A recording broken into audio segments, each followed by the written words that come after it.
Morning students, मैं पूनम राय।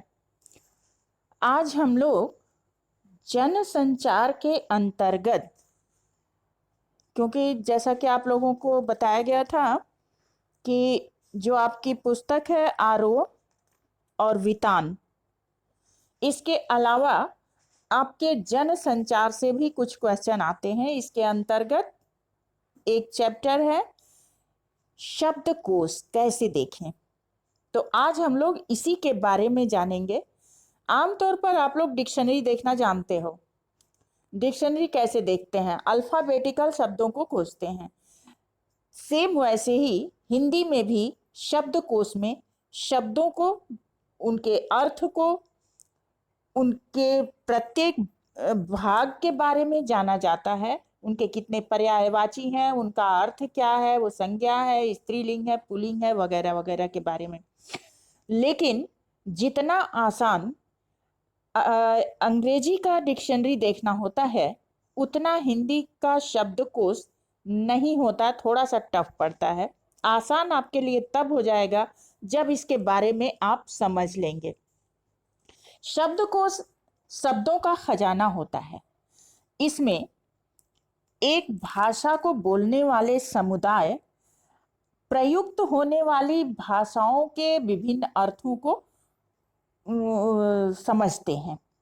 शब्दकोश में शब्दों की व्युत्पत्ति, स्रोत, लिंग, शब्द रूप एवं विभिन्न संदर्भ परक अर्थों के बारे में जानकारी दी हुई होती है। हिंदी शब्दकोश में वर्णमाला का अनुसरण किया जाता है। वर्णमाला वही वर्णमाला जो अ, आ, ई यानी स्वर और व्यंजन से संयुक्त जो वर्णमाला होती है, उसमें वर्णों का क्रम जो है, स्वर वर्णमाला में स्वर में चलता है अ, आ, ई।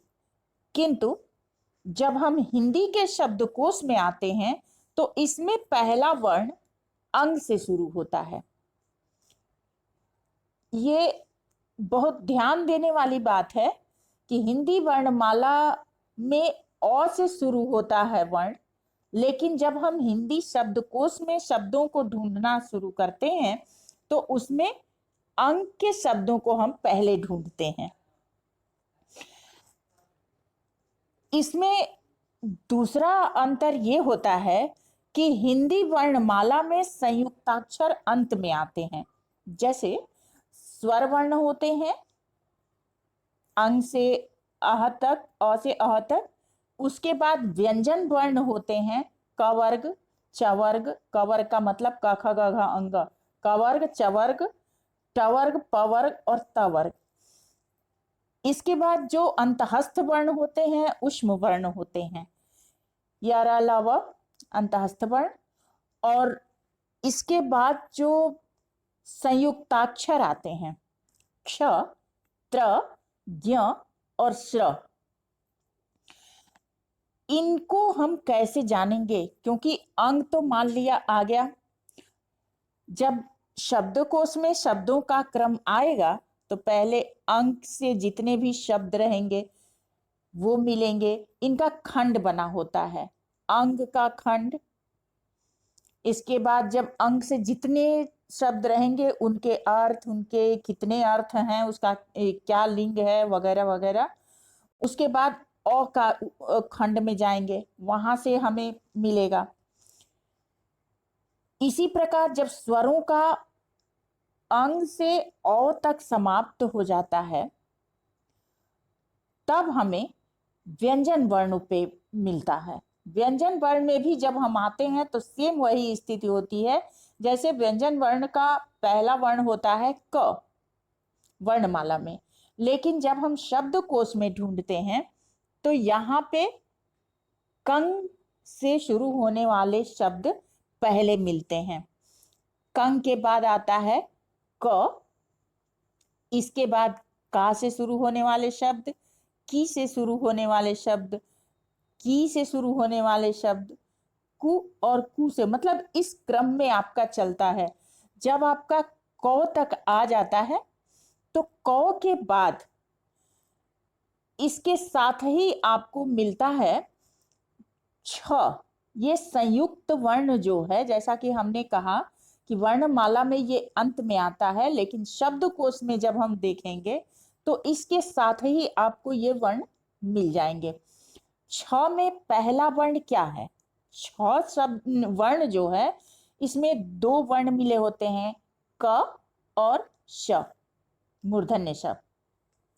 तो इसी क वर्ण का जो है ये आपका आता है, क मतलब स्वर रहित क।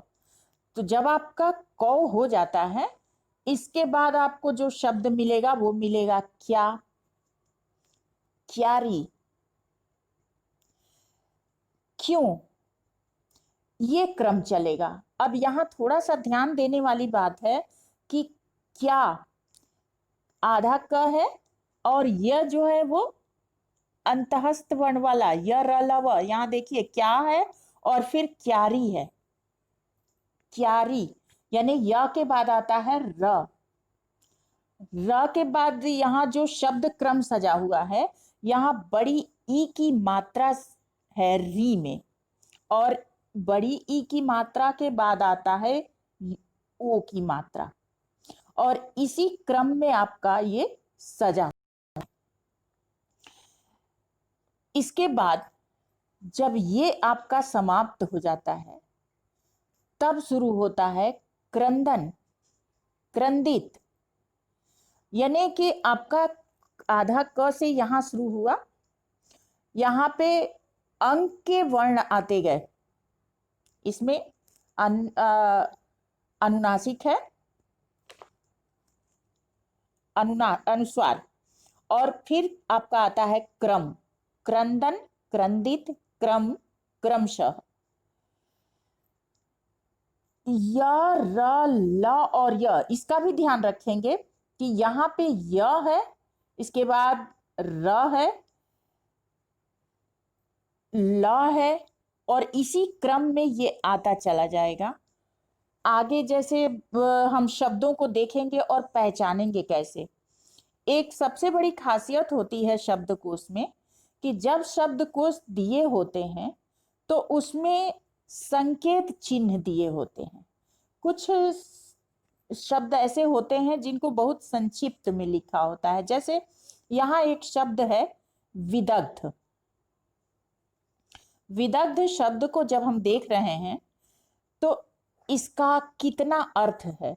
विदग्ध का अर्थ होता है नागर, निपुण, पंडित, रसिक, रसज्ञ, जला हुआ, जठराग्नि से पचा हुआ, नष्ट, गला हुआ, जो जला या पचा हुआ न हो, सुंदर, भद्रतापूर्ण, चतुर या धूर्त आदमी, रसिक, और एक प्रकार की घास। एक विदग्ध शब्द के इतने अर्थ हो गए।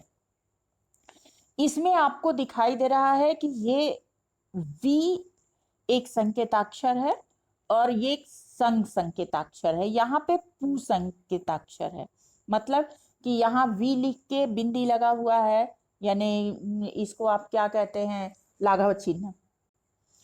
संग लिख के लाघव चिन्ह लगा हुआ है और पू लिख के लाघव चिन्ह लगा हुआ है।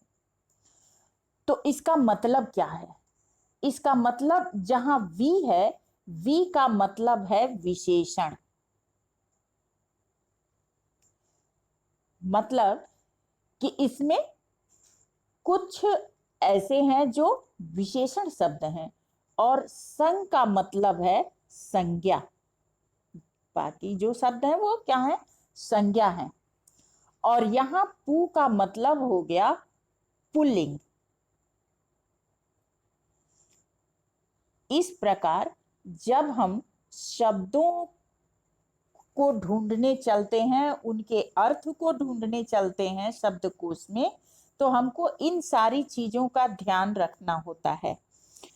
क्रम का, किस क्रम में हमें शब्द उसमें मिलेंगे और किस प्रकार हमें ढूंढना है। संयुक्ताक्षर जो हैं ये त और र से बना हुआ है, तो जब हम त के खंड में जाएंगे तो त से आधा त से शुरू होने वाले जो वर्ण होंगे उसके बाद भी ये क्रम हमारा रहेगा। ठीक वैसे ही जैसे हम ए से शुरू होने वाले शब्दों को ढूंढते हैं और उसके बाद ए से शुरू होने वाले जितने शब्द होते हैं उनको लिख लेते हैं। अगला हम क्या ध्यान देते हैं कि ए के बाद जो बी होता है वैसे सारे शब्द, सेम यही चीज इसमें भी होती है। तो उम्मीद है कि आपकी समझ में आ गया होगा कि शब्दकोश में शब्दों को कैसे ढूंढें। शब्दकोश में शब्दों को देखने के लिए, जानने के लिए क्यों जरूरत पड़ती है। कभी कभी कोई शब्द ऐसे होते हैं जो, जैसे आप अगर कविता की रचना करना चाह रहे हैं तो कविता में एक निपुण शब्द है, वहां वो उस पंक्ति में निपुण शब्द सही होगा, लेकिन उसका पर्यायवाची या उसका दूसरा अर्थ अगर आप रख देंगे तो उस कविता का सौंदर्य समाप्त हो जाएगा। या फिर शब्दकोश का दूसरा उपयोग हम क्या करते हैं कि कहीं हम पढ़ रहे हैं और कुछ शब्दों के अर्थ हमें नहीं पता है, तो जब हमारे पास शब्दकोश रहेगा तो जब तक हम उसको देखना नहीं जानेंगे तब तक वो निरर्थक रहेंगे। तो उम्मीद है कि इसका आप लोगों को लाभ मिलेगा। नेक्स्ट वीडियो में अगले कुछ विषय वस्तु के साथ मिलते हैं, तब तक के लिए धन्यवाद।